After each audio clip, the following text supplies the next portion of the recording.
Hey, Howard here at 82 Maple, and we've just about got the Norwood HD36 ready to move. Let's do a quick little walk around.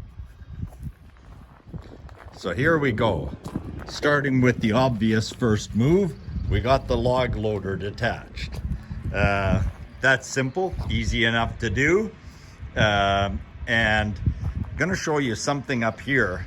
That leg would normally be at the to my very right, but I moved it back, just pulled the bolts, then re-secured the cross brace that supports the hydraulic pump assembly, and I'll show you in a minute why I did that.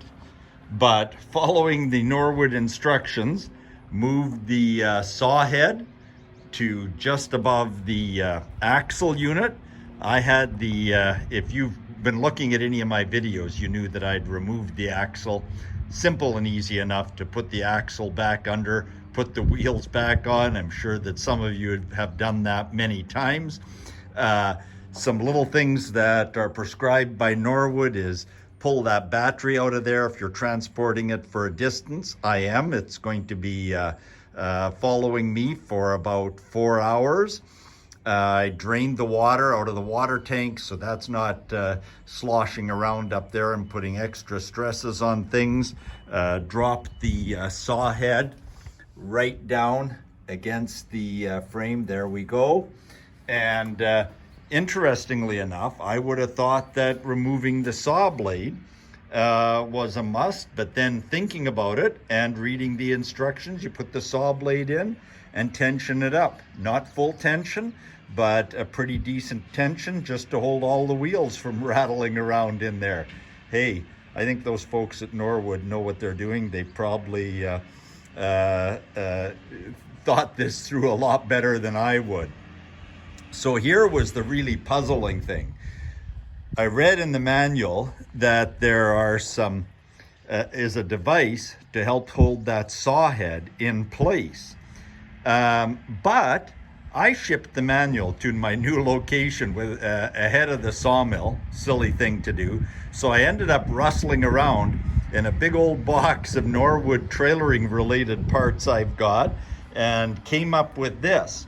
So I'll take a photo here in a couple of minutes of just where and how all of that goes. The obvious thing being this little piece here is going to drop right around there. I'll fasten that down and then show you where the other component pieces go to keep that saw head from moving around on me during transit. Now, why did I take that leg support out? Well, you may have seen my little AA flat deck trailer here, and I've got a toolbox at the very front end of it. And that end of the sawmill, to which the hitch normally belongs, is the heavier end of the mill, and I want that firmly supported up here at the front end of the trailer rather than down there at the very back end. So I measured things up, and that leg had to come off in order for the sawmill to sit on the trailer and get around that toolbox. I am, however, going to support the opposite end of the mill. I won't put you through me walking to the far end of the mill, but under this frame here, I'm going to put some support just so that I don't think I would twist or torque that mill at all. I think it's going to be fine, but I'll put a little extra support under there. And hey, we should be good to go. I'll post a few photos or do a little walk around once I get this on the trailer. Oh yeah, little things. Remove the control cable here in the control box, tuck that away. I've got a little bin here of odds and ends for the Norwood, including hydraulic hoses and other things, and so I just tucked it in there, and we'll take that with us. You can also see here I've got the Woodmizer stripped down of its tables, threw them onto a pallet, taken the little Woodmizer EG100 over. More photos, a little bit more video to come. Here we go. 82 Maple on the move. Howard's in our 440. Gonna tow the sawmill here out. and put it onto the flat deck to take over to Kelowna. Just a little grapple to gently pull it.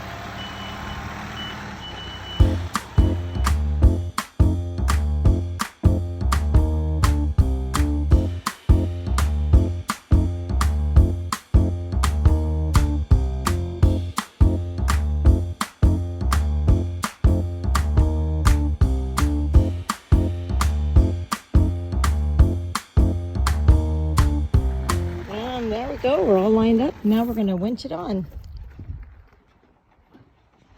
What do you think? Is that about lined up how you want it? There we go, it's over to the winch line, and we'll throw a chain on this and pull it on.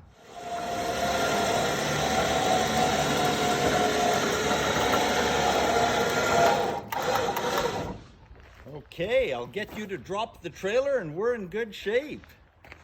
Get in on far enough? Yeah, and then we'll balance it and we'll level it. Oh, it's not on very far. Nope, but it's on good enough for what we're doing next. Okay, here we go. Okay, here we go. Hey, we're getting it located. Just a little bit of adjustment to do and we're just about ready to hit the road. This came on really nicely. This little winch helped us out a ton. Just gonna get it squared away on the deck and we'll paste a couple of photos in. 82 Maple on the move.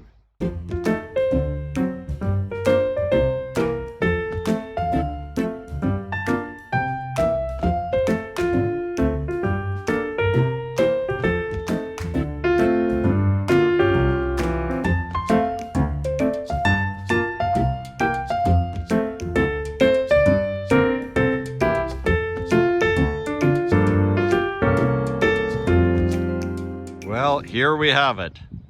Empty sawmill shed in the background, almost empty drying shed, and it's loaded. It's on the flat deck. 82 Maple, definitely on the move. Got the tie downs all in place. Super secure. Through shrink wrap on anything just to prevent dust and crap and whatever we're going to pick up on the road over the course of, I don't know, 250 miles, 400 kilometers from penetrating things, taking a little extra care around these controls, and again, gas inlets, oil inlets, and around spark plug and electronics. And hey, also got that amazing little Woodmizer Edger all loaded in the back. All of its component pieces down there. You know what? I think we've got a load here and we're gonna be rolling. The speed limit up on the Coquihalla is 120 kilometers an hour or 75 miles an hour. Not going to be doing that. Going to be going a little slower. On some of the uphill grades, we'll throw on the flashers just to keep anybody alert that I've got a good load on. Not that the F-350 can't handle it, but I'm not going to be setting any land speed records here. Just take it easy, keep the equipment in good shape, and hey, this is just too much fun.